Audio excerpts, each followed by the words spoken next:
Will you be sharpening your claws to go and see the new Deadpool and Wolverine film? I've got the spoiler-free review and it starts right now. See it or skip it. See it or skip it. See it or skip it. Welcome to a very special episode of See It or Skip It, where only, we're going to be talking about Deadpool and Wolverine. Yes, the time has come. Marvel has finally given us its wonderful film for the year. We're still going to be having some series coming this year, but this is the only Marvel Studios film that is released in 2024. And it's directed by Sean Levy, who you know has done Stranger Things. A lot of Ryan Reynolds produced stuff, obviously.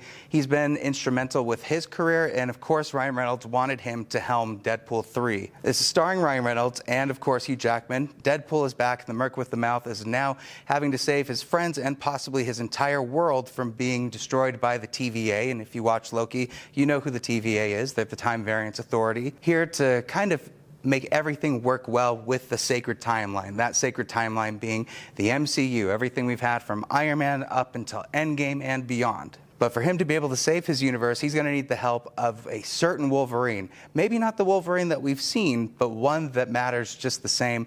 And at the end of the day, Deadpool and Wolverine is a love letter to X-Men, to the Fox X-Men universe, and it is a breath of fresh air that we get a little bit of a return to form, to fun, crowd-cheering MCU content. I've loved the Deadpool movies. I thought Deadpool 1 was really just its own unique thing that we really had not seen before.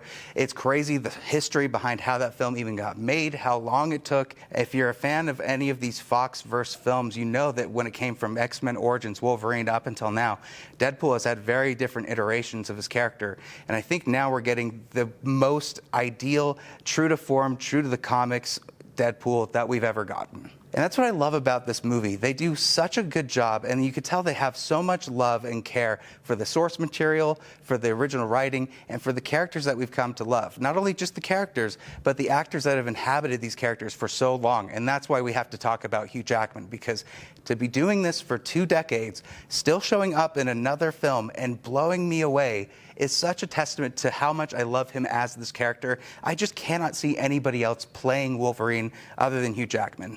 And his chemistry with Ryan Reynolds is incredible. I love the humor. I love the jokes that are hitting at rapid pace throughout the entire movie. You could tell there was a lot of improv on set. You could tell that there were jokes that might have been written on the fly. Maybe they were more impactful than the others, but they're still going at a rate that maybe you're going to miss half of them, but the ones that stick are going to be hilarious. And I absolutely love that we're finally seeing Wolverine in his comics accurate suit with the yellow and blue, tried and true, and he looks so good in it. It feels like he should have been doing this from the very beginning. But of course, when X-Men first came out, that was during the time of the Matrix.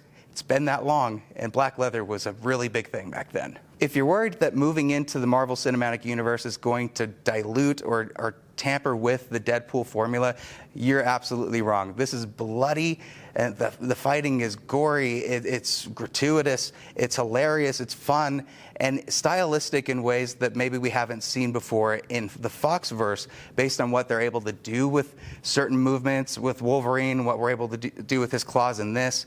They're not shying away from the R rating, and they're not shying away from poking fun not only at themselves, the characters, but also who they are as actors and performers, and just being a part of the MCU now. Both Hugh Jackman and Ryan Reynolds' chemistry is unlike anything we have seen in the Marvel Universe. This might be the strongest pairing since Iron Man and Captain America, might even be stronger than that. And I know that's a lot to say, and that's a lot to put on this film, but I'm telling you, you should be hyped for it, because it does deliver on a lot of things that people were expecting based on the trailers. That being said, there are so many secrets in this movie, a lot of things that have not been released anywhere, and I beg you, do not go on the internet for the first weekend if you're not planning on seeing this movie, and wait until later, because you're going to get spoiled for something. If you can, make sure that you go to the theaters this weekend to check it out. That way you're not taken by surprise when you see some random Twitter comment, and I would hate for some of these moments to be spoiled to you like that. The secrets are great. The needle drops are fantastic. I love how Deadpool always has